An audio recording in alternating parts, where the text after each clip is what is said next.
Angela, it feels like the Nord Stream 2 was an obvious thing to go to quickly to push some leverage on Vladimir Putin. How does Putin take that?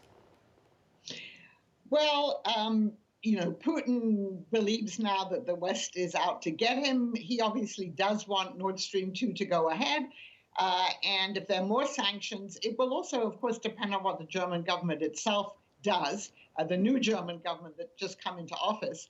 But obviously, if they do somehow shut down or they don't let Nord Stream 2 open in a few months, as it was scheduled to do, I think he will then see that as another hostile act by the United States and its allies against him, and he will then use that also to ramp up the pressure. So he would be, but I think he realizes that if there is a military move in Ukraine, then that's a consequence he has to face. Okay, let's kind of just set the stage here a little bit. The concern is that Russia has huge numbers of troops on the border. The United States has been suggesting to its allies in Europe that there is an invasion that is imminent. That could come as early on as next year. Angela, is this call the last opportunity for de-escalation? I think it's one of the last opportunities. I mean, I think what they have to do in this call is to find some way to agree that the U.S. now will get more actively involved in this process, the so-called Minsk process, where they're trying to resolve the issue in the Donbas region where Putin is. I think that there has to be diplomacy, but it obviously has to be backed up by the threat of, if there is a Russian military move into, let's say, part of Ukraine, sanctions, and then possible stepped up military assistance from NATO and the U.S. to Ukraine. Angela, how seriously should market participants be looking at this? And I know you're not a markets person, but it feels like we have totally ignored geopolitical risk to some extent. How seriously do we need to be taking what's happening here? I think you have to be taking it very seriously. I think we haven't realized maybe that Putin was upping the ante on this. He sees a moment now. He sees a U.S. that's distracted. You've got a new government coming in Germany. Britain, France are preoccupied with their own issues. And he sees this as a time to do what he's always wanted to do, which is to really bring Ukraine back into the fold and at a minimum get guarantees from NATO that Ukraine will not join NATO. So I think we should take this very seriously because he's clearly sending signals by massing. There are 90,000 troops there. Our intelligence agencies say he could have as many as 175,000 ready by January if he wanted to invade. So I think this is a very serious moment, and one hopes that it can then be diffused. How serious? I'm confused, Angela. My view of the situation is that Ukraine is miles away from joining NATO, that there is very mixed opinion in Europe about whether or not that would even be desirable.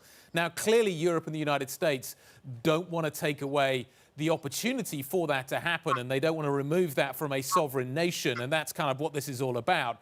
But nevertheless, why is Putin so concerned about this NATO option when it seems so far away?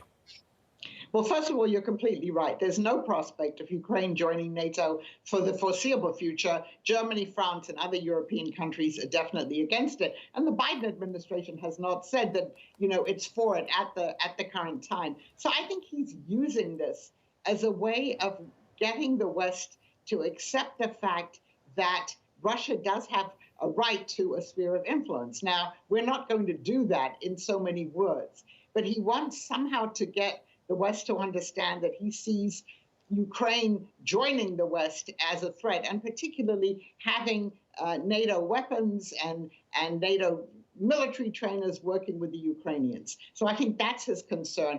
He realizes that the prospect of Ukraine actually joining NATO would be very far off. Is the bigger risk to Putin that what happens in Ukraine is a democracy that starts to develop and gain traction? Vladimir Putin has always made it clear that he feels that the Russian sphere of influence is an area in which democracy doesn't work. And if democracy can be shown to work in Ukraine, then maybe it could be shown to work in Russia. Yeah, I think that's a very good point. Imagine when there are elections in Ukraine, we don't know who's going to win. So the example of a successful democracy in Ukraine with a successful economy at the moment, the Ukrainian economy is not in good shape. That would be a real threat to the system that he's created and believes that all of the post-Soviet states should adopt. So I think that that ultimately is a major threat to the kind of hold on power that he has. Not that it's going to happen that quickly in Ukraine, but it's already a very different model. So, Angela, as we look for a readout of the meeting later, and all these nuances factoring in, what does a successful diffusion of conflict look like? When you're looking at the readout, what are you going to highlight and say, okay, this is where we're at? So I think the most important thing would be an agreement for the United States and Russia and the other European countries involved, particularly Germany and France, to say that they're going to be stepped up negotiations on resolving the issue in the Donbass, the problems in the area where you have Russian troops and Russian-backed proxies there.